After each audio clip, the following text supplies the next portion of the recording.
ഭൂമി കയ്യേറ്റക്കാരോട് ദാക്ഷിണ്യം കാണിക്കില്ലെന്ന് മുഖ്യമന്ത്രി പിണറായി വിജയൻ. പ്രായോഗിക പ്രശ്നങ്ങൾ പരിഗണിച്ച് ചില നിയമങ്ങളിൽ ഭേദഗതി വരുത്തുമെന്നും മുഖ്യമന്ത്രി. ഇടുക്കി ഭൂപ്രശ്നവുമായി ബന്ധപ്പെട്ട പരിസ്ഥിതി പ്രവർത്തകരുമായുള്ള യോഗത്തിന് ശേഷം സംസാരിക്കുകയായിരുന്നു മുഖ്യമന്ത്രി. മാധ്യമപ്രവർത്തകരുമായും മത അധ്യക്ഷന്മാരുമായും നടക്കുന്ന പ്രത്യേക യോഗത്തിന് ശേഷം വൈകിട്ട് സർവകക്ഷി യോഗം ചേരും. ഇപ്പോൾ വിശദാംശങ്ങളുമായി തിരുവനന്തപുരത്ത് നിന്നും സുനിൽ അരിമാനൂർ ചേരുന്നുണ്ട്. സുനിൽ, പരിസ്ഥിതി പ്രവർത്തകരുടെ യോഗം പൂർത്തിയായോ? എന്തൊക്കെയാണ് വിശദാംശങ്ങൾ?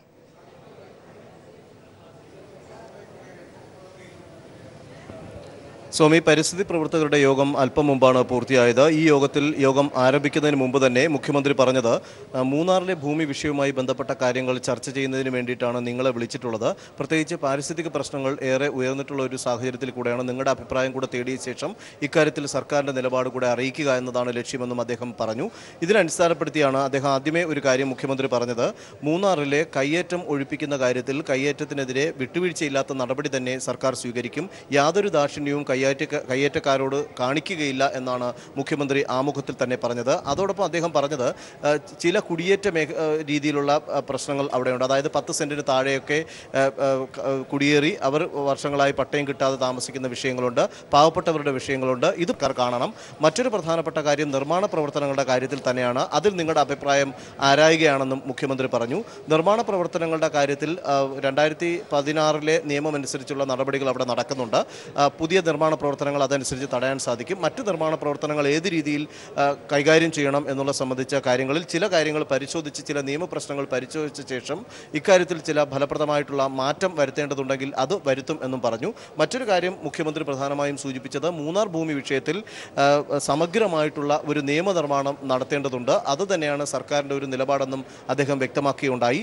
ഇതനുസരിച്ച് യോഗത്തിൽ പരിസ്ഥിതി പ്രവർത്തകർ ചില നിർദ്ദേശങ്ങൾ മുന്നോട്ട് വെച്ചിരുന്നു. അതിൽ ഒന്നാമത്തെ നിർദ്ദേശം കയ്യേറ്റക്കാർക്കെതിരെ വിട്ടുവീഴ്ചയില്ലാത്ത നടപടി സ്വീകരിക്കണം എന്നുള്ളത് തന്നെയാണ്. കയ്യേറ്റം ഒഴിപ്പിക്കുന്നതിൽ നടപടി സ്വീകരിക്കണം.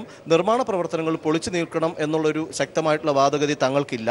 മറിച്ച് ഇത് പൊളിച്ചു നീക്കുമ്പോൾ ഉണ്ടാകുന്ന പാരിസ്ഥിതിക പ്രശ്നങ്ങൾ കൂടെ കണക്കിലെടുക്കണം. അതുകൊണ്ട് തന്നെ ഇത്തരം സാഹചര്യങ്ങളിൽ ഈ കെട്ടിടങ്ങൾ സർക്കാർ ഏറ്റെടുത്തുകൊണ്ട് സർക്കാരിൻ്റെതായിട്ടുള്ള ആവശ്യങ്ങൾക്ക് ഉപയോഗിക്കുന്നത് നടക്കുമോ എന്നുള്ളത് പരിശോധിക്കണം എന്നവർ ആവശ്യപ്പെട്ടു. അതോടൊപ്പം പരിസ്ഥിതി പ്രവർത്തകർ മറ്റൊരു കാര്യം ആവശ്യപ്പെട്ടത് കയ്യേറ്റത്തിന് കൂട്ടുനിന്ന ഉദ്യോഗസ്ഥർ അത് വില്ലേജ് ഓഫീസ് തലത്തിലും താലൂക്ക് ഓഫീസ് തലത്തിലും നിരവധിയുണ്ട്. ഇത്തരക്കാർക്കെതിരെ ശക്തമായിട്ടുള്ള നടപടി സ്വീകരിക്കാൻ തയ്യാറാകണം എന്നുള്ളത് തന്നെയാണ്. യാതൊരു തരത്തിലും കയ്യേറ്റക്കാരോട് അനുകൂലമായിട്ടുള്ള ഒരു നിലപാട് സ്വീകരിക്കില്ല, നിർദാക്ഷിണ്യമുള്ള നടപടികളായിരിക്കണം ഉണ്ടാകേണ്ടതെന്നും പറഞ്ഞു. മറ്റൊരു കാര്യം ഈ പരിസ്ഥിതി പ്രവർത്തകർ യോഗത്തിനകത്ത് ഉന്നയിച്ചിട്ടുള്ളത് ചില മേഖലയിൽ ഈ പറഞ്ഞതുപോലെയുള്ള മതത്തിൻ്റെയൊക്കെ അടയാളങ്ങൾ വെച്ചിട്ടുള്ള ഒരു കയ്യേറ്റമാണ്. അത്തരം കാര്യങ്ങളിൽ യാതൊരു തരത്തിലുള്ള വിട്ടുവീഴ്ചയും ചെയ്തു കൊടുക്കരുത്. ഏത് മതത്തിൻ്റെ ആയാലും രാഷ്ട്രീയ പാർട്ടിയുടെ ആയാലും കയ്യേറ്റമായി കണ്ടുകൊണ്ട് അതിന് ഒഴിപ്പിക്കുന്നതിന് വേണ്ട നടപടി സ്വീകരിക്കണമെന്നാണ് പരിസ്ഥിതി പ്രവർത്തകർ ആവശ്യപ്പെട്ട് അത് നിർദ്ദേശമായി തന്നെ പറഞ്ഞത്. ഇതെല്ലാം വളരെ കാര്യക്ഷമതയോടുകൂടി തന്നെ മുഖ്യമന്ത്രി കേൾക്കുകയും ഇത് കൃത്യമായി കണക്കിലെടുത്തുകൊണ്ടുള്ള നടപടികളുമായി മുന്നോട്ട് പോകുമെന്നാണ് പറഞ്ഞത്. ഇതിൽ വിശ്വസിക്കുന്നുവെന്ന് പരിസ്ഥിതി പ്രവർത്തകർ സുഗതകുമാരി അടക്കമുള്ളവർ പിന്നീട് മാധ്യമങ്ങളോട് പ്രതികരിച്ചപ്പോൾ മുഖ്യമന്ത്രിയുടെ വാക്കുകൾ വിശ്വസിക്കുകയാണ്. ഇനി അവസാന ഘട്ടമാണ് മൂന്നാർ വിഷയത്തിൽ. മൂന്നാർ ഇനി നിലനിൽക്കണം എന്നുള്ളതാണ് തങ്ങൾ ആഗ്രഹിക്കുന്നത്. അതിനുവേണ്ട നടപടി മുഖ്യമന്ത്രിയുടെ ഭാഗത്തു നിന്നുണ്ടാകുമെന്ന് തങ്ങൾ പ്രതീക്ഷിക്കുന്നുവെന്നും പരിസ്ഥിതി പ്രവർത്തകർ പറഞ്ഞു. ഇപ്പോൾ മാധ്യമ പ്രതിനിധികളുമായിട്ടുള്ള ചർച്ചയാണ് പുരോഗമിക്കുന്നത്. അതിലും ഇത്തരം കാര്യം സർക്കാരിൻ്റെ നിലപാട് മുഖ്യമന്ത്രി വ്യക്തമാക്കി കഴിഞ്ഞു. കയ്യേറ്റക്കാർക്കെതിരെ ശക്തമായിട്ടുള്ള നടപടി തന്നെയാണ്. നിയമപരമായിട്ടുള്ള കാര്യങ്ങളിൽ നിയമനിർമ്മാണം നടത്തുന്ന കാര്യങ്ങളുമായി ബന്ധപ്പെട്ടും ചില ഭൂമി വിഷയത്തിൽ നിയമക്കുരുക്കുകളുണ്ട്, അത് പരിഹരിക്കുന്നതുമായി ബന്ധപ്പെട്ടുമൊക്കെ അത്തരത്തിലുള്ള കാര്യങ്ങൾ ചർച്ച ചെയ്യണമെന്നുള്ളത് തന്നെയാണ്. മാധ്യമങ്ങളുടെ ഭാഗത്തു നിന്നുള്ള അഭിപ്രായം കൂടെ ആരായാനാണ് നിങ്ങളെ വിളിച്ചതെന്നും അദ്ദേഹം പറഞ്ഞിരിക്കുന്നു. കാരണം ചില ഭൂമി ഏറ്റെടുക്കുന്നതുമായി ബന്ധപ്പെട്ട് വലിയ രീതിയിലുള്ള പ്രശ്നങ്ങൾ ഉണ്ടാക്കുന്ന തരത്തിലേക്ക് കാര്യങ്ങൾ പോകുന്നതിൽ ചില നിയന്ത്രണങ്ങൾ മാധ്യമങ്ങൾ ഏർപ്പെടുത്തിയാൽ നന്നായിരിക്കുമെന്നുള്ളൊരു അഭിപ്രായ പ്രകടനം മുഖ്യമന്ത്രി പറഞ്ഞു. പ്രത്യേകിച്ച് വലിയ രീതിയിൽ പ്രശ്നങ്ങൾ ഉണ്ടാക്കാൻ സാധ്യതയുള്ള വിഷയങ്ങളിൽ മാധ്യമങ്ങൾ ആ വിഷയങ്ങൾ വളരെ സമചിത്തതയോടുകൂടി കൈകാര്യം ചെയ്യുന്നത് സർക്കാരിൻ്റെ പ്രവർത്തനങ്ങൾക്ക്, നല്ല രീതിയിലുള്ള പ്രവർത്തനങ്ങൾക്ക് സഹായകരമാകുമെന്നും പറഞ്ഞു. ഇപ്പോൾ മാധ്യമപ്രവർത്തകരുമായിട്ടുള്ള ചർച്ച പുരോഗമിക്കുകയാണ്. ഇതിനുശേഷം 3 മണിക്ക് മതമേലധ്യക്ഷന്മാരുമായി ചർച്ച നടത്തും. 5 മണിക്കാണ് സർവകക്ഷി യോഗം ചേരുക. അതിനുശേഷം യോഗത്തിൻ്റെ തീരുമാനങ്ങൾ വിശദീകരിച്ച് മുഖ്യമന്ത്രി തന്നെ കാര്യങ്ങൾ അറിയിക്കും. മൂന്നാർ കയ്യേറ്റ വിഷയത്തിൽ സർവകക്ഷി യോഗം ഇന്ന് ചേരും. കയ്യേറ്റക്കാരോട് യാതൊരു ദാക്ഷിണ്യവുമില്ലെന്ന് മുഖ്യമന്ത്രി പറഞ്ഞു. പരിസ്ഥിതി പ്രവർത്തകരുടെ യോഗത്തിന് ശേഷം സംസാരിക്കുകയായിരുന്നു അദ്ദേഹം. ഇപ്പോൾ മാധ്യമപ്രതിനിധികളുടെ യോഗമാണ് പുരോഗമിക്കുന്നത്. വൈകിട്ടാണ് സർവകക്ഷി യോഗം. സുനിലാണ് വിവരങ്ങൾ നൽകിയത്. കയ്യേറ്റക്കാരോട് നിർദാക്ഷിണ്യം പെരുമാറണമെന്ന് സുഗതകുമാരി പറഞ്ഞു. റവന്യൂ നിയമം പര്യാപ്തമല്ലെന്നും അവർ ചൂണ്ടിക്കാട്ടി. മൂന്നാർ ബാക്കി നിൽക്കണം എന്ന് വെച്ചാൽ പശ്ചിമഘട്ടം അവശേഷിക്കണം. കയ്യേറ്റക്കാരനും വൻപടക്കാരനും മതശക്തികൾക്കും രാഷ്ട്രീയ ശക്തികൾക്കും ഒന്നും കയ്യേറാനുള്ളതല്ല പശ്ചിമഘട്ടം. നമ്മുടെ ജലപ്രഭവ കേന്ദ്രവും നമ്മുടെ കാലാവസ്ഥയെ മുഴുവൻ നിയന്ത്രിക്കുന്നതും നമ്മുടെ കാവൽ, നമ്മുടെ രക്ഷാദേവതയുമാണ് പശ്ചിമഘട്ടം. തർക്കഭൂമികൾ വനം വകുപ്പിൻ്റെ നിയമങ്ങളുടെ കീഴിൽ കൊണ്ടുവരണം. റവന്യൂവിൻ്റെ നിയമങ്ങൾ ദുർബലമാണ്, വളരെ പഴയതാണ്. ശക്തമായ വനനിയമങ്ങൾ രാജ്യത്തുണ്ട്. വനനിയമങ്ങൾക്ക് കീഴിൽ ഈ വിധത്തിലുള്ള പശ്ചിമഘട്ടത്തിലെ തർക്കഭൂമികൾ കൊണ്ടുവരികയാണെങ്കിൽ അവയെ യാതൊരു വിധത്തിലും പിന്നീട് ആർക്കും കയ്യേറാനോ നശിപ്പിക്കാനോ അവിടെ റിസോർട്ട് ഉണ്ടാക്കാനോ പ്ലാന്റേഷൻ ഉണ്ടാക്കാനോ സാധിക്കില്ല. കാസർഗോഡ് DCCയിൽ കലാപം. 13 DCC ജനറൽ സെക്രട്ടറിമാർ ഉൾപ്പെടെ 30 സംഘടനാ ഭാരവാഹികൾ രാജിവെച്ചു. എ ഗ്രൂപ്പ് അംഗങ്ങളാണ് കൂട്ട് രാജിവെച്ചത്. വിവരങ്ങളുമായി സണ്ണി ജോസഫ് ചേരുന്നു. സണ്ണി, ഇത്തരത്തിലൊരു കൂട്ടരാജിയിലേക്ക് നയിച്ച കാരണം എന്താണ്? മറ്റു വിശദാംശങ്ങൾ കൂടി. സോമി, ഇന്നലെ വൈകിട്ടോടെയാണ് പ്രശ്നങ്ങളുടെ തുടക്കം. നേരത്തെ കഴിഞ്ഞ പഞ്ചായത്ത് നിയമസഭാ തെരഞ്ഞെടുപ്പുകളിൽ കോൺഗ്രസിനെതിരെ റബലായി മത്സരിക്കുകയും പ്രവർത്തിക്കുകയും ചെയ്ത DNK മുഹമ്മദിനെ, അദ്ദേഹം മുൻ മഞ്ചേശ്വരം ബ്ലോക്ക് പഞ്ചായത്ത് പ്രസിഡന്റാണ്, മുൻ കോൺഗ്രസിന്റെ ബ്ലോക്ക് പ്രസിഡന്റായിരുന്നു. അദ്ദേഹത്തിനെ നേരത്തെ പാർട്ടിയിൽ നിന്ന് 6 വർഷത്തേക്ക് സുധീരൻ KPCC പ്രസിഡന്റായിരുന്ന സമയത്ത് പുറത്താക്കിയിരുന്നു. ഇതേ തുടർന്ന് മഞ്ചേശ്വരം ബ്ലോക്കിൽ, പ്രത്യേകിച്ച് കർണാടക മേഖലയിൽ, തുളുനാട് മേഖലയിൽ കോൺഗ്രസ് വലിയ പ്രതിസന്ധി നേരിടുകയായിരുന്നു. ഈ സാഹചര്യത്തിൽ അദ്ദേഹത്തിന് ഐ ഗ്രൂപ്പുകാരനായ DNK മുഹമ്മദിനെ വീണ്ടും തിരിച്ചെടുക്കാൻ KPCC പ്രസിഡന്റായി ഇപ്പോൾ സ്ഥാനമേറ്റ തയ്യാറായി. ഇതിൽ പ്രതിഷേധിച്ചാണ് എ വിഭാഗം, കാസർഗോഡ് DCCയുടെ നേതൃത്വം എ വിഭാഗത്തിനാണ്. DCC പ്രസിഡന്റ് അക്കിംകുന്നിൽ എ വിഭാഗക്കാരനാണ്. DCCയുമായോ ബ്ലോക്ക് കമ്മിറ്റികളുമായോ ഏതെങ്കിലും തരത്തിലുള്ള സംഘടനാ ചർച്ച നടത്താതെ ഏകപക്ഷീയമായി DNK മുഹമ്മദിനെ 6 വർഷത്തേക്ക് പുറത്താക്കിയ DNK മുഹമ്മദിനെ വീണ്ടും പാർട്ടിയിലേക്ക് തിരിച്ചെടുത്തതിൽ പ്രതിഷേധിച്ചാണ് ഉർക്കാടി ഡിവിഷനിലുള്ള ജില്ലാ പഞ്ചായത്ത് അംഗവും എ വിഭാഗക്കാരനുമായ അർഷാദ് ഉർക്കാടിയും DCCയുടെ 13 ജനറൽ സെക്രട്ടറിമാരും രാജിവെച്ചിരിക്കുന്നത്. 26 ജനറൽ സെക്രട്ടറിമാരാണ് DCCക്ക് കാസർഗോഡ് ഉള്ളത്. ഇതിൽ 13 പേരും രാജിവെച്ചു. രാജിയിൽ തങ്ങൾ ഉറച്ചു നിൽക്കുകയാണെന്ന് ഇവർ പറയുന്നു. നാളെ ജില്ലാ പഞ്ചായത്ത് സെക്രട്ടറിക്ക് തന്റെ രാജി സമർപ്പിക്കുമെന്ന് അർഷാദ് ഉർക്കാടി ജില്ലാ പഞ്ചായത്ത് അംഗവും അറിയിച്ചിട്ടുണ്ട്. അർഷാദ് ഉർക്കാടി രാജിയിൽ ഉറച്ചു നിൽക്കുകയാണെങ്കിൽ UDFന് ഒരംഗത്തിന്റെ മാത്രം ഭൂരിപക്ഷമാണ് കാസർഗോഡ് ജില്ലാ പഞ്ചായത്തിലുള്ളത്. മുസ്ലിം ലീഗിന്റെ പ്രതിനിധിയാണ് ജില്ലാ പഞ്ചായത്ത് പ്രസിഡന്റ്. UDFന് ഭരണം നഷ്ടപ്പെടാൻ സാധ്യതയുണ്ട്. എന്നാൽ പ്രശ്നത്തിൽ മുസ്ലിം ലീഗും ശക്തമായി ഇടപെടുന്നുണ്ട്. പ്രശ്നപരിഹാരത്തിന് വേണ്ടി KPCC നേതൃത്വവും ഇടപെടുമെന്ന പ്രതീക്ഷയാണ്. നാളത്തേക്ക് പ്രശ്നത്തിന് പരിഹാരം ഉണ്ടാകും എന്ന പ്രതീക്ഷയാണ് കോൺഗ്രസിലെ എ വിഭാഗം ഇപ്പോൾ വെച്ചു പുലർത്തുന്നത്. സ്വാമി സണ്ണി ജോസഫാണ് കാസർഗോഡ് നിന്നും വിവരങ്ങൾ നൽകിയത്. ജോസഫ് ഗ്രൂപ്പിന് മുന്നറിയിപ്പ് നൽകി KM മാണി. പാർട്ടിയെ പിളർത്താൻ ആരെയും അനുവദിക്കില്ലെന്ന് മാണി. കേരള കോൺഗ്രസിനുള്ളിൽ അഭിപ്രായ സ്വാതന്ത്ര്യമുണ്ടെന്നും KM മാണി പറഞ്ഞു. അഭിപ്രായങ്ങളെ ക്രോഡീകരിച്ച് മുന്നോട്ടു പോകും. ഇടതുപക്ഷത്തേക്ക് നീങ്ങുമെന്ന് താൻ പറഞ്ഞിട്ടില്ലെന്നും അക്കാര്യം ആലോചിച്ചിട്ടില്ലെന്നും KM മാണി പാലായിലെ വസതിയിൽ മാധ്യമപ്രവർത്തകരോട് പറഞ്ഞു. അത് സ്വാഭാവികമാണ്. സാധാരണയുള്ള പാർലമെന്ററി പാർട്ടി മീറ്റിംഗ് നിയമസഭയ്ക്ക് മുമ്പ് എപ്പോഴും കൂടും, ഇടയ്ക്കിടയ്ക്ക് കൂടുന്നതല്ലേ. വൈകുന്നേരം. അത്ര കൃത്യമായിട്ടൊന്നും പാർട്ടിക്കുള്ളിൽ ഒരു അഭിപ്രായ വ്യത്യാസവും ഇല്ലല്ലോ. കേരള കോൺഗ്രസ് അഭിപ്രായ സ്വാതന്ത്ര്യമുള്ളൊരു പാർട്ടിയാണ്. അതിനകത്ത് ഓരോ ഇഷ്യൂവിനെ സംബന്ധിച്ച് വ്യത്യസ്തമായ അഭിപ്രായ പ്രകടനങ്ങൾ മെമ്പർമാർക്കിടയിൽ വരുന്നത് എല്ലാം ഞങ്ങൾ ക്രോഡീകരിക്കും. അപ്പോൾ അഭിപ്രായ സ്വാതന്ത്ര്യമുള്ള പാർട്ടി അങ്ങനെയല്ലേ, എല്ലാ അഭിപ്രായങ്ങളും ക്രോഡീകരിച്ചാണ് ഫൈനലായിട്ട് ഓരോ കാര്യങ്ങളെ സംബന്ധിച്ച് ഓരോ നിലപാടുകളുള്ളത്.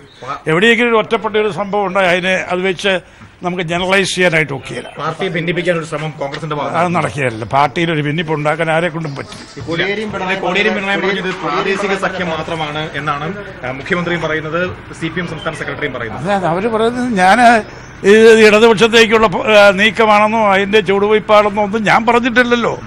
അങ്ങനെയാണ് നിലപാട് ഞങ്ങൾക്കുണ്ടെന്നുള്ള സൂചന പോലും ഞാൻ നൽകിയിട്ടില്ലല്ലോ. ഞങ്ങൾ അതിനെപ്പറ്റി ആലോചിച്ചിട്ട് പോലും ഇല്ലല്ലോ. പിന്നെ ഇതിൽ ഇതൊക്കെ വളർത്താൻ ശ്രമിക്കുന്നുണ്ടോ? മലയാളത്തിൽ IS വാട്സ്ആപ്പ് പ്രചരണം. അബു ഇസ അഡ്മിനായ അഫ്ഗാനിലെ ഫോൺ നമ്പറിൽ നിന്ന് മലയാളി യുവാക്കളെ ഉൾപ്പെടുത്തിയാണ് പ്രചാരണം. സന്ദേശം ലഭിച്ച കാസർഗോഡ് അണങ്കൂർ സ്വദേശിയുടെ പരാതിയിൽ NIA അന്വേഷണം തുടങ്ങി. മലയാളികളായ 200-ലേറെ യുവാക്കളുടെ വാട്സ്ആപ്പ് കൂട്ടായ്മ ഉണ്ടാക്കിയാണ് ഇസ്ലാമിക് സ്റ്റേറ്റ്സിന്റെ പ്രചാരണത്തിലുള്ള ശ്രമം ആരംഭിച്ചതായി കണ്ടെത്തിയത്. കാസർഗോഡ് അണങ്കൂർ സ്വദേശി ഹാരിസിനെ ഗ്രൂപ്പിൽ ഉൾപ്പെടുത്തിയതായി അറിയിപ്പ് വ്യാഴാഴ്ചയാണ് ലഭിച്ചത്. ഗ്രൂപ്പിന്റെ ലക്ഷ്യമെന്താണെന്ന് ഹാരിസ് തിരികെ സന്ദേശം അയച്ചപ്പോൾ മറുപടി ശബ്ദ സന്ദേശമായിരുന്നു. കാസർഗോഡ് പടനയിൽ നിന്നും അഫ്ഗാനിലേക്ക് പോയ IS സംഘാംഗം അബ്ദുൾ റാഷിദിന്റെ പേരിലുള്ളതായിരുന്നു ശബ്ദ സന്ദേശം. നാട്ടിൽ നിന്ന് BC റഹ്മാൻ എന്ന് പറയുന്ന ആള് അഷ്റഫ് മജീദിന് കുറച്ച് ചോദ്യങ്ങൾ അയച്ചിട്ടുണ്ട്. ഈ ISൽ ചേർന്ന ഈ 21 മലയാളികൾ എന്താണ് അവിടുത്തെ അവസ്ഥ, അവരുടെ ഫാമിലി എങ്ങനെയാണ്? അപ്പോ ഇത് ഞാൻ നിങ്ങളടുത്ത് ചോദിക്കാൻ കഴിയുന്നു. എന്താണ് ഇപ്പോൾ നിങ്ങളുടെ ഹാൽ? ഇവിടെ അൽഹംദുലില്ലാ നല്ല വിശേഷമാണ്, നല്ല സുഖമാണ്. ഖിലാഫത്തിൽ അൽഹംദുലില്ലാ ഫുള്ളി ശരിയ കംപ്ലൈന്റ് ചെയ്താണ് നമ്മൾ ജീവിക്കുന്നത്. നാട്ടിലെ പോലെ ദാറുൽ കുഫാറിലെ മുസ്ലിങ്ങളെ ഇടയിൽ ജീവിക്കേണ്ട ഒരു അവസ്ഥ നമുക്കില്ല ഇവിടെ. ഉടൻ തന്നെ ഹാരിസ് കാസർഗോഡ് പോലീസിൽ പരാതി നൽകി. നോക്കുമ്പോൾ ഗ്രൂപ്പ് അഡ്മിൻ കാണുന്നത് ഒരു അഫ്ഗാനി നമ്പറാണ്, അഫ്ഗാനിസ്ഥാൻ 93 തുടങ്ങുന്ന ഒരു നമ്പറാണ്. അപ്പോൾ അതിൽ ഗ്രൂപ്പ് അഡ്മിനോട് ചോദിച്ചു എന്താണ് ഇതിന്റെ ഉദ്ദേശ ലക്ഷ്യം എന്ന് നോക്കുമ്പോൾ ഒരു വോയിസ് റെക്കോർഡർ വന്നു. ആ വോയിസ് റെക്കോർഡറിൽ വരുന്നത് ജിഹാദിനെ കുറിച്ചിട്ടാണ്. ഇവിടുന്ന് കേരളത്തിൽ നിന്ന് പോയി 23 ആളെ കുറിച്ചിട്ടുള്ള ഒരാൾ അഭിമുഖം പോലെ അവരെന്നെ അഭിമുഖം നടത്തുന്നതാണ്. അതിൻ്റെ ഒരു വോയിസാണ്. ഇത് കണ്ടപ്പോൾ എനിക്ക് മനസ്സിലായത് ജിഹാദി ഗ്രൂപ്പാണ്, അങ്ങനത്തെ എന്തോ ഗ്രൂപ്പാണ് എന്നുള്ളത് മനസ്സിലാക്കി ഞാൻ ഉടനടി കാസർഗോഡ് CIക്ക് ഇതിന്റെ വിവരം അറിയിച്ചു. പരാതി NIക്ക് കൈമാറിയതിനെ തുടർന്ന് കൊച്ചി യൂണിറ്റിലെ DYSP കാസർഗോട്ടെത്തി തെളിവെടുപ്പ് നടത്തി. ഈ വാട്സ്ആപ്പ് ഗ്രൂപ്പിന്റെ അഡ്മിൻ അബു ഇസയാണ്. പാലക്കാട് നിന്ന് മതം മാറി ISൽ ചേർന്ന ഇസയാണ് അഡ്മിൻ എന്ന് കരുതുന്നു. ഇതുവരെ IS സന്ദേശങ്ങൾ ഇംഗ്ലീഷിലാണ് ലഭിച്ചിരുന്നത്. ISന്റെ വാട്സ്ആപ്പ് ഗ്രൂപ്പിൽ ഉൾപ്പെടുത്തിയ മലയാളി യുവാക്കളെല്ലാം ഗ്രൂപ്പിൽ നിന്നും പിന്മാറിയതായാണ് വിവരം. News bureau, Kasaragod. MBBS BDS പ്രവേശനത്തിന് രാജ്യവ്യാപകമായി നടത്തുന്ന നീറ്റ് പരീക്ഷ പൂർത്തിയായി. 52,305 MBBS BDS സീറ്റിലേക്കാണ് പ്രവേശന പരീക്ഷ നടന്നത്. കേരളത്തിൽ തിരുവനന്തപുരം, കൊച്ചി, തൃശൂർ, കോഴിക്കോട് എന്നിവിടങ്ങളിലായിരുന്നു പരീക്ഷാ കേന്ദ്രങ്ങൾ. കർശന സുരക്ഷാ മാനദണ്ഡങ്ങളോടെയാണ് വിദ്യാർത്ഥികൾ പരീക്ഷ എഴുതിയത്. സംസ്ഥാനത്തും മെഡിക്കൽ പ്രവേശനത്തിന് നീറ്റ് നിർബന്ധമാക്കിയ ശേഷം നടക്കുന്ന ആദ്യ പ്രവേശന പരീക്ഷയാണിത്. ഫ്രാൻസിൽ പ്രസിഡന്റ് തെരഞ്ഞെടുപ്പിന്റെ 2ാം ഘട്ടം ആരംഭിച്ചു. ഇടത് അനുഭാവിയും എൻ മാർഷ് പാർട്ടി നേതാവുമായ ഇമ്മാനുവൽ മക്രോണിനാണ് മുൻതൂക്കം. മക്രോൺ തീവ്ര വലതുപക്ഷ സ്ഥാനാർത്ഥിയായ മാരി പെന്നിനെ വൻ ഭൂരിപക്ഷത്തിൽ മറികടക്കുമെന്നാണ് സൂചന.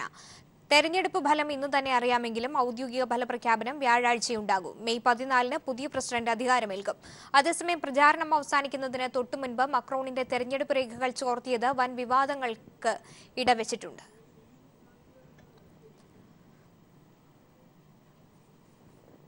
ജമ്മുകശ്മീരിൽ കലാപം രൂക്ഷമാകുന്നു. അക്രമികൾ കൊള്ളയടിക്കുന്നതിനാൽ ബാങ്കുകളിൽ പണം സൂക്ഷിക്കരുതെന്ന് കശ്മീരിലെ ബാങ്കുകൾക്ക് നിർദ്ദേശം. സംസ്ഥാന ഗവർണർ NN വോറ ആഭ്യന്തരമന്ത്രി രാജ്നാഥ് സിംഗിനെ കണ്ട് സ്ഥിതിഗതികൾ അറിയിച്ചു. കൂടുതൽ സുരക്ഷാ സേനയെ കശ്മീരിലേക്ക് അയക്കാൻ കേന്ദ്ര സർക്കാർ തീരുമാനമെടുക്കുമെന്നാണ് സൂചന. ദക്ഷിണ കാശ്മീരിലാണ് കലാപം രൂക്ഷമായിരിക്കുന്നത്. ഇവിടെ കുൽഗാം ജില്ലയിലെ പോബോയ് വില്ലേജിൽ ഇക്കഴിഞ്ഞ 1-ാം തീയതി നടന്ന ബാങ്ക് ആക്രമണത്തിൽ 5 പോലീസുകാരും 2 സുരക്ഷാ ജീവനക്കാരും കൊല്ലപ്പെട്ടു. അതിനുശേഷം ഇതുവരെ 6ഓളം ബാങ്കുകൾ ആക്രമിക്കപ്പെട്ടു. ഈ വർഷം 40ഓളം ബാങ്കുകൾ കലാപം നടക്കുന്ന പ്രദേശങ്ങളിൽ കൊള്ളയടിക്കപ്പെട്ടിട്ടുണ്ട്. ഇതോടെ കാശ്മീരിലെ തെക്കൻ മേഖലകളിലെ ബാങ്കുകളിൽ പണം ക്രയവിക്രയം നിർത്തിവെക്കാൻ സംസ്ഥാന സർക്കാർ നിർദ്ദേശം നൽകി. പ്രവൃത്തി സമയം ബാങ്കുകൾ തുറക്കുമെങ്കിലും ചെക്കുകൾ സ്വീകരിക്കുക, ഓൺലൈൻ ഇടപാടുകൾ പ്രോത്സാഹിപ്പിക്കുക എന്നതിനപ്പുറം പണമിടപാടുകളില്ല. ATMകൾ ആക്രമിക്കപ്പെട്ടതായി റിപ്പോർട്ടില്ല. പക്ഷേ പണമെത്തിക്കുന്നത് റിസർവ് ബാങ്കും നിർത്തിവച്ചതോടെ ATMകളും കാലിയായി. അതേസമയം കലാപം നിയന്ത്രിക്കാൻ കൂടുതൽ സുരക്ഷാ സേനാ ഉദ്യോഗസ്ഥരെ കാശ്മീരിലേക്ക് അയക്കാൻ കേന്ദ്ര സർക്കാർ തീരുമാനിക്കുമെന്ന് സൂചനയുണ്ട്. കഴിഞ്ഞ ദിവസം ജമ്മുകാശ്മീർ ഗവർണർ വോറ കേന്ദ്ര ആഭ്യന്തരമന്ത്രിയെ കണ്ട് സ്ഥിതിഗതികൾ വിശദീകരിച്ചു. News bureau, Delhi. സിന്ധു ജോയി വിവാഹിതയാകുന്നു. UK-യിലെ ബിസിനസ്സുകാരനും മുൻ മാധ്യമപ്രവർത്തകനുമായ ശാന്തിമോൻ ജേക്കബാണ് വരൻ. മെയ് 27-ന് വിവാഹം നടത്താനാണ് തീരുമാനം. ഫേസ്ബുക്കിലൂടെ സിന്ധു ജോയ് തന്നെയാണ് വിവാഹകാര്യം അറിയിച്ചത്. സിന്ധു ജോയിയും മുൻ മാധ്യമപ്രവർത്തകനും UK-യിലെ ബിസിനസ്സുകാരനുമായ ശാന്തിമോൻ ജേക്കബും ഈ മാസം 27-ന് വിവാഹിതരാകും. നാളെ എറണാകുളം സെന്റ് തോമസ് ബസിലിക്കയിൽ വെച്ചാണ് വിവാഹ നിശ്ചയം. രാഷ്ട്രീയ പ്രവർത്തനം അവസാനിപ്പിച്ച് ഇപ്പോൾ സാമൂഹിക പ്രവർത്തനങ്ങളുമായി മുന്നോട്ടു പോവുകയാണ് സിന്ധു ജോയ്. 2006-ലെ നിയമസഭാ തെരഞ്ഞെടുപ്പിൽ പുതുപ്പള്ളിയിൽ ഉമ്മൻചാണ്ടിക്കെതിരെയും ലോക്സഭാ തെരഞ്ഞെടുപ്പിൽ എറണാകുളത്ത് KV തോമസിനെതിരെയും മത്സരിച്ചിട്ടുണ്ട്. പിന്നീട് CPIM-ൽ നിന്ന് അകന്നു നിൽക്കുകയായിരുന്നു. എറണാകുളം ചക്കുങ്കൽ കുടുംബാംഗമാണ്. എടത്വ പുളിക്കപ്പറമ്പിൽ കുടുംബത്തിലെ അംഗമായ Shantimon Jacob Hume technology CEO കൂടിയാണ്. ദീപികയുടെ editor in charge, Shalom world CEO എന്നീ നിലകളിലും പ്രവർത്തിച്ചിട്ടുണ്ട്. കാത്തലിക് ന്യൂസ് മീഡിയ നെറ്റ്വർക്ക് പ്രസിഡന്റാണ് ഇപ്പോൾ. News desk, people TV. Ernakulam മലയാറ്റൂരിനടുത്ത് ഇല്ലിത്തോണിയിൽ വനംവകുപ്പിന്റെ കെണിയിൽ പുലി കുടുങ്ങി. പുലി കഴിഞ്ഞ ദിവസം വളർത്തുമൃഗങ്ങളെ കൊന്നതിനെ തുടർന്നാണ് വനംവകുപ്പ് കെണിയൊരുക്കിയത്.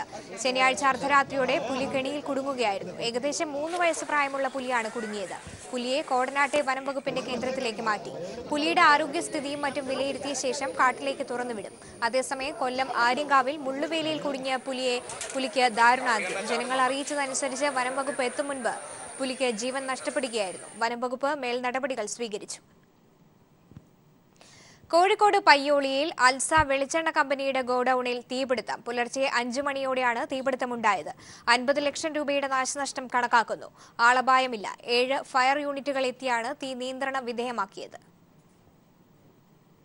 ഒ രാജഗോപാൽ MLAയുടെ ഓഫീസ് കെട്ടിടത്തിന് നേരെ ആക്രമണം. കെട്ടിടത്തിന്റെ ജനൽ ചില്ലകൾ അക്രമികൾ എറിഞ്ഞു തകർത്തു. തിരുവനന്തപുരത്തെ നീറമൺകരയിലെ ഓഫീസിന് നേരെയായിരുന്നു ആക്രമണം. സംഭവത്തെക്കുറിച്ച് പോലീസ് അന്വേഷണം ആരംഭിച്ചു. വരൾച്ചാ കെടുതികളിൽ വലയുന്ന പാലക്കാട്ടെ നെൽകർഷകർ ഒന്നാം വിളയിറക്കാനാകാതെ പ്രതിസന്ധിയിൽ. കേന്ദ്രത്തിന്റെ വരൾച്ചാ നഷ്ടപരിഹാരം ലഭിക്കാത്തതും ആവശ്യത്തിന് വേനൽ മഴ കിട്ടാത്തതും കർഷകർക്ക് തിരിച്ചടിയായി. എന്നാൽ സംസ്ഥാന സർക്കാരിൽ പ്രതീക്ഷയർപ്പിച്ച് വിത്തിറക്കാനുള്ള തയ്യാറെടുപ്പിലാണ് കർഷകർ. വിഷു കഴിഞ്ഞ് വേനൽ മഴയെത്തുന്നതോടെ വിത്തിറക്കണമെന്നാണ് വിശ്വാസമെങ്കിലും ഇക്കുറി നെല്ലറിയിലെ കർഷകർ മടിച്ചു നിൽക്കുകയാണ്. വേണ്ടത്ര മഴ ലഭിക്കാത്തതും കേന്ദ്രത്തിന്റെ വരൾച്ചാ നഷ്ടപരിഹാരം വൈകുന്നതുമാണ് കൃഷിയിറക്കുന്നതിൽ നിന്ന് കർഷകരെ പിന്തിരിപ്പിക്കുന്നത്. വിള നശിച്ചതിന്റെ പട്ടികയും നഷ്ടത്തിന്റെ കണക്കുമെല്ലാം കേന്ദ്ര സംഘത്തിന് കൈമാറിയെങ്കിലും തീരുമാനമൊന്നും ആയിട്ടില്ല. നെൽകർഷകരെ സഹായിക്കാൻ സംസ്ഥാന സർക്കാരിനൊപ്പം കേന്ദ്ര സർക്കാർ കൂടി തയ്യാറാകണമെന്ന് കർഷക സംഘം സംസ്ഥാന സെക്രട്ടറി KV രാമകൃഷ്ണൻ പറഞ്ഞു. പാലക്കാട് ജില്ലയിൽ തന്നെ 305 കോടി രൂപയിൽ പരം വരുന്ന നഷ്ടമാണ് ചൂണ്ടിക്കാണിക്കപ്പെട്ടത്. സംസ്ഥാന അടിസ്ഥാനത്തിൽ നൽകിയ നിവേദനത്തിൽ 717 കോടി രൂപയുടെ നഷ്ടമാണ് ഉണ്ടായിട്ടുള്ളത്. അത് ലഭ്യമാക്കത്തക്ക രൂപത്തിൽ സമീപനം എടുക്കണം. കൃഷിക്കാർക്ക് വിത്തും വളവും സൗജന്യമായി നൽകാനുള്ള സംവിധാനം ഉണ്ടാകണം. കൃഷിക്കാരുടെ കടങ്ങൾ എഴുതിത്തള്ള സംവിധാനം ഉണ്ടാകണം. രണ്ടാം വിളക്ക് ആവശ്യമായ വെള്ളമുണ്ടാകില്ലെന്ന മുന്നറിയിപ്പ് കണക്കിലെടുത്ത് 13,000 ഹെക്ടർ തരിച്ചിടുന്ന അവസ്ഥ ഇത്തവണ പാലക്കാടുണ്ടായി. എന്നാൽ കൃഷിയിറക്കാത്തവർക്ക് നഷ്ടപരിഹാരം നൽകാനാവില്ലെന്ന കേന്ദ്ര സംഘത്തിന്റെ തീരുമാനം കർഷകർക്ക് തിരിച്ചടിയാവുകയാണ്. എങ്കിലും നഷ്ടപരിഹാരം നൽകുന്നത് പരിഗണിക്കാമെന്ന സംസ്ഥാന സർക്കാരിന്റെ ഉറപ്പിന്മേൽ ഒന്നാം വിള ഇറക്കാനുള്ള തയ്യാറെടുപ്പിലാണ് കർഷകർ. ഇൻഷുറൻസ് തുക, ഉഴവുകൂലി, സബ്സിഡി എന്നിവ സംയോജിപ്പിച്ച് ഹെക്ടറിന് 46,000 രൂപ ലഭ്യമാക്കാനുള്ള ആശ്വാസ പദ്ധതിയാണ് സർക്കാരിന്റെ പരിഗണനയിലുള്ളത്. News bureau, Palakkad.